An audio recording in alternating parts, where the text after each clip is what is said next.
자, 오늘 18일 목요일 시장 마감했습니다.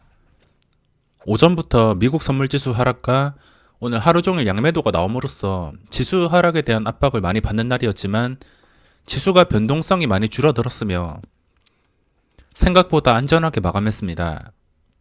코스피와 코스닥을 보시면 크게 변동성이 없이 보합에서 크게 벗어나지 않고선 안정적으로 마감을 했습니다.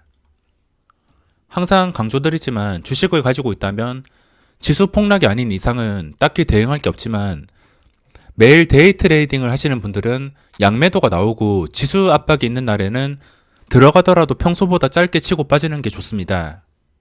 현재 지수 상태인데 당분간 지수는 기준선만 보고 대응한다면 될 것이기 때문에 현재까지는 큰 걱정 없이 매매가 가능할 것 같습니다. 만약에 여기서 또 깨버린다면 이게 하방으로 인한 압박이 상당할 것이기 때문에 이걸 지켜주는지에 따라서 비중 조절은 필수일 것 같습니다. 미국 증시도 지금 나쁘지가 않습니다. 일단 최근에 가장 중요한 게 무엇이냐면 이 장대 음봉이 회복이 되었다는 거, 이게 가장 중요합니다. 물론 여기서 이 음봉을 서서히 잡아먹으면서 다시 하락이 나온다면 그때부터 또 문제가 되겠지만 현재까지는 큰 부담이 없는 상태입니다. 나스닥도 빨리 1만 포인트에 안착해서 여기서 꾸준한 상승이 나와주면 좋겠습니다. 오늘의 수급을 보시면 코스닥이 3거래일째 주요 기관 쪽에서 수급이 지속적으로 들어오고 있습니다.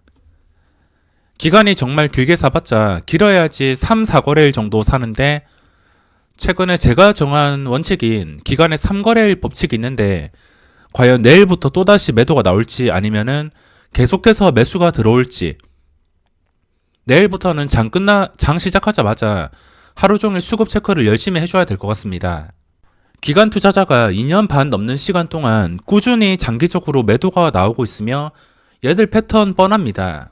얘들 패턴이 달라지기 위해서는 최근 한 달 단위로, 한 달 기준으로 이 투신 쪽에서 플러스가 찍힐 때, 투신이나 보험, 연기금, 주요 기관 쪽에서 플러스로 돌아설 때가 그때부터가 굉장히 강력한 수급장이 될 가능성이 높습니다.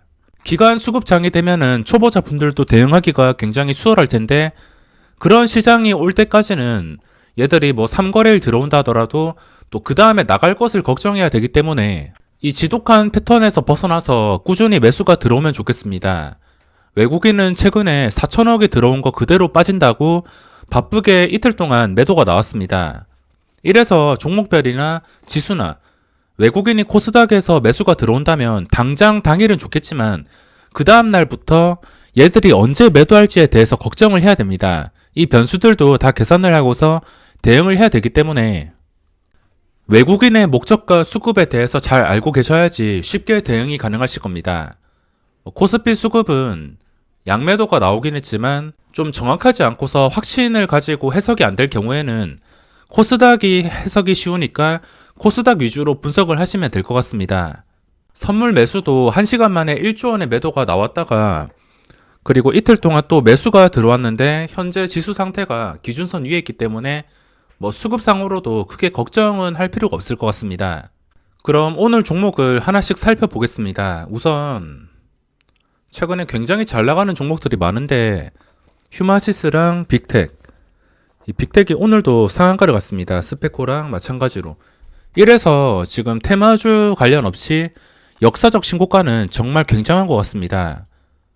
벌써 역사적 신고가에서 주가가 2배 이상 오른 상태인데 이거는 도저히 어디까지 오를지 상상이 가지 않습니다. 어차피 이렇게 오른다는 것은 이 빅텍이란 종목이 개인 투자자 힘으로만 올릴 수가 없습니다. 아무리 재료가 있다 하더라도 어떤 종목이든 제대로 된 세력이 없이 개인 투자자 힘으로만 올릴 수가 없습니다.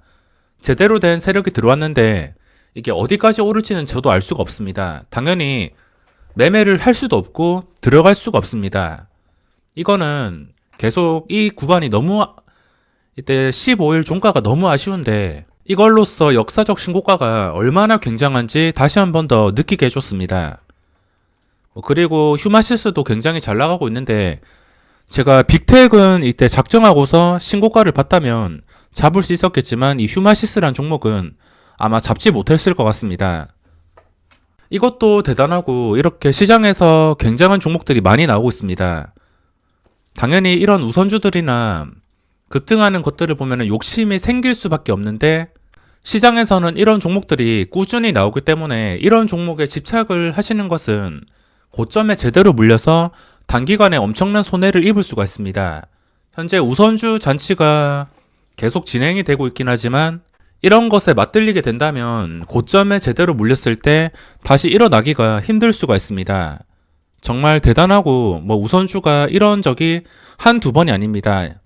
정말 가끔 주기적으로 나오는 것이기 때문에 우선주가 상승한다 하더라도 좋은 투자 습관을 기르기 위해서 이런 종목들은 웬만하면은 매매를 하지 않는 게 좋습니다. 방산주들이 모조리 상한가를 간 상태이며 이미 포인트를 놓쳤기 때문에 매매할 생각은 없습니다. 그리고 코스피 거래대금 상위 종목입니다. 요즘에 무상증자 소식이 많이 나오는데 오늘 부강약품이 상위권을 차지했으며 이거는 차트를 읽기가 굉장히 어렵습니다. 이때 장대 음봉이 나왔기 때문에 당분간은 좀 접근이 힘들 것 같습니다. 그리고 현대엘리베이터가 무상증자 소식으로 28%가 올랐는데 요즘에 이런 무상증자 소식으로 급등하는 종목들이 많이 나오고 있습니다. 최근에 상장했던 이 주식인 SJ그룹 이것도 무상증자 소식으로 신고가가 나왔으며 파맵신이라는 종목도 최근 급등이 나왔습니다. SJ그룹은 현재 차트로서는 매매하기가 좀 애매한 상태인데 이게 거래대금도 굉장히 적습니다. 보시다시피 거래량이 평소에 굉장히 적은 종목이기 때문에 이거는 쉽게 들어갈 수가 없습니다. 차라리 지금은 현대엘리베이터나 아니 파맵신 이런 쪽으로도 단타가 충분히 가능할 것 같습니다.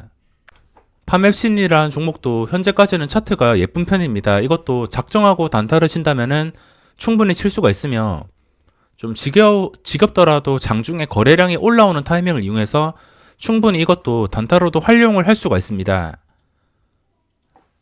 그리고 코스닥 거래대금 상위입니다. ABL 바이오가 거래대금이 굉장히 많이 나오고 있는데 오늘 또 고점을 돌파했습니다. 20%까지 상승이 나왔는데 이렇게 최근에 단기간에 너무 급하게 오른 주식은 저는 쉽게 따라가지 않습니다. 위에서 변동성이 나온다더라도 매수 포인트를 놓쳤다 싶으면은 첫 상승에서 좀 좋은 포인트를 놓쳤다 싶으면 그 뒤로는 매매를 하지 않습니다.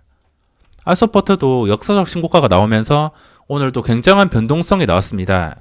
ABL 바이오는 하루에 20% 최근에도 상한가 이거는 접근을 하지 못하겠지만 알소포트는 역사적 신고가에서 수급까지 들어왔기 때문에 단타로 활용한다면 충분히 활용할 수 있을 것 같습니다.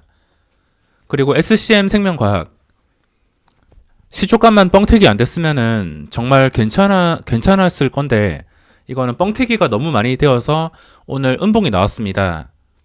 어제 이 종목을 말씀드릴 때 무조건 단타로만 대응한다고 했는데 이게 4%에서 9%까지 시세가 나왔습니다. 오전에 잠깐 시세가 나왔으며 이런 종목은 시초가를 못 지켜준다면 뻥튀기 된 게 심하기 때문에 폭락을 하더라도 이상할 게 없습니다. 그 뒤로 현대바이오, 스페코, 방산주나 이런 바이오주들 오늘 메디톡스가 악재가 뜨면서 하락이 나왔으며 알테오제는 아마 신고가를 한 번 더 뚫어주지 않을까 생각하고 있습니다.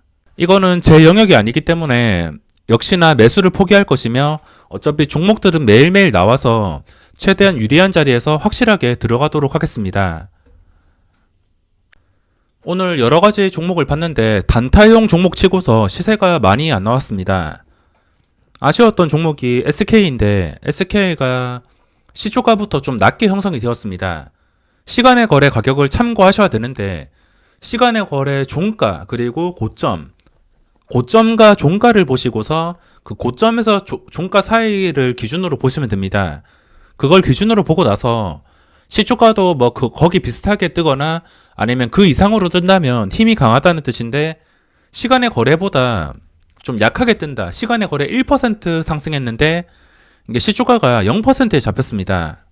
힘이 정말 강했으면 1% 이상에 시작해서 신고가 근처까지 머물다가 그대로 급등이 나와줘야지 가장 좋은 그림인데 이거는 시초가부터 잘못되었습니다. 시초가가 너무 약했으며 그 뒤로도 시초가를 지켜주지 못하고서 하루 종일 밑에서 놀았습니다.